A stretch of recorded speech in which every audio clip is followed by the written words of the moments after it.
అందుకని ఇలాంటివన్నీ కూడా పనిచేసినాయి. రెండోది, దానికి అనుగుణంగానే మహిళా ఓటర్ల యొక్క పోలింగ్ శాతం కూడా పెరిగిందనేటువంటి ముందే వచ్చింది.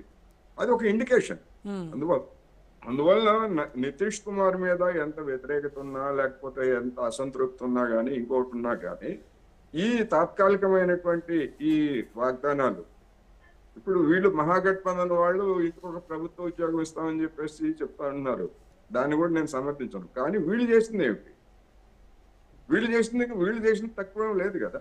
అందుకని అవన్నీ ఉన్నప్పటికీ ఈ నిధుల బదిలీ అనేటువంటిది ఒక ప్రధానమైనటువంటి ఫ్యాక్టర్ గా కనిపిస్తా ఉంది. 2 కోట్ల మంది మహిళలకి 10,000 రూపాయలు చొప్పున నిధులు ఇవ్వటం అంటే ప్రభుత్వం తరఫున ఓట్లు కొనుగోలు చేయటమే.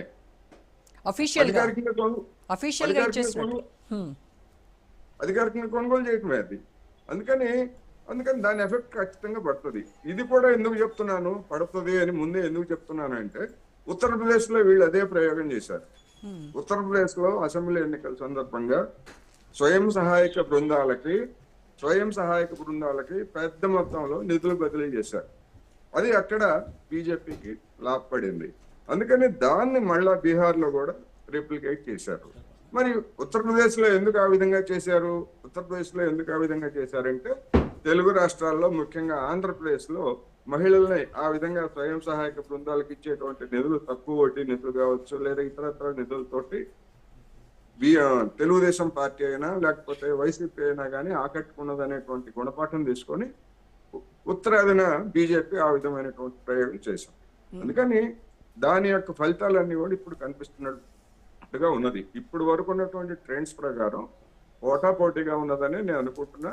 ఏమైనప్పటికీ మొత్తం మీద ట్రెండ్ చూసినప్పుడు ఎన్డీఏ కూటమి గెలిచేటువంటి అవకాశాలు కనిపిస్తున్నాయి.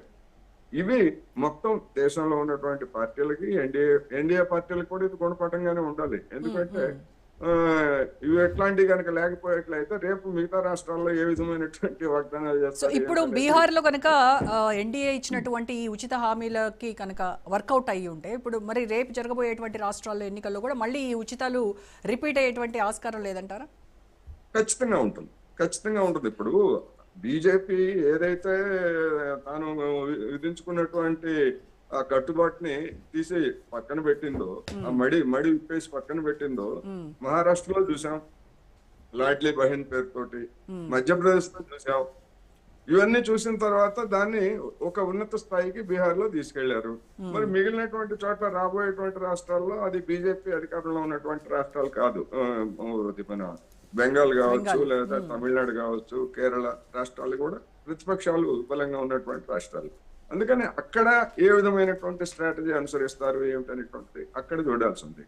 రెండోది, ఈ బీజేపీకి కౌంటర్ గా మరి ఆ రాష్ట్రాల్లో ఉన్నటువంటి ప్రభుత్వాలు, అధికారంలో ఉన్నటువంటి పార్టీలు కూడా మరి ఏ విధమైనటువంటి స్ట్రాటజీని అనుసరిస్తాయి. ఆల్రెడీ ఈ రాష్ట్రాలన్నింటా కూడా ఒక బెంగాల్ తప్ప తమిళనాడు విషయానికి వస్తే సంక్షేమ పథకాలు అనేటువంటి పూర్తి స్థాయిలో దేశంలోనే మొదటి ఆదర్శంగా ఉన్నది. అందుకని అది ఒక భిన్నమైనటువంటి పరిస్థితిని సృష్టిస్తుంది. ఎట్లా ఏమిటనేటువంటిది మనం తర్వాత చూడాల్సిందే.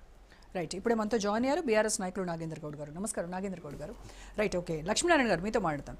సో ఉచితాలకు వ్యతిరేకం అని సుభాషితాలు చెప్పినటువంటి ప్రధాని మోడీ ఇప్పుడు ఆ మడి విప్పేసి మొత్తం బీహార్కి వచ్చేసరికి అన్ని ఉచితాలు. మహిళలు ఇప్పుడే గుర్తొచ్చారు, వృద్ధులు, వికలాంగులు అందరూ మీకు ఇప్పుడే గుర్తొచ్చారు. అంటే ఈ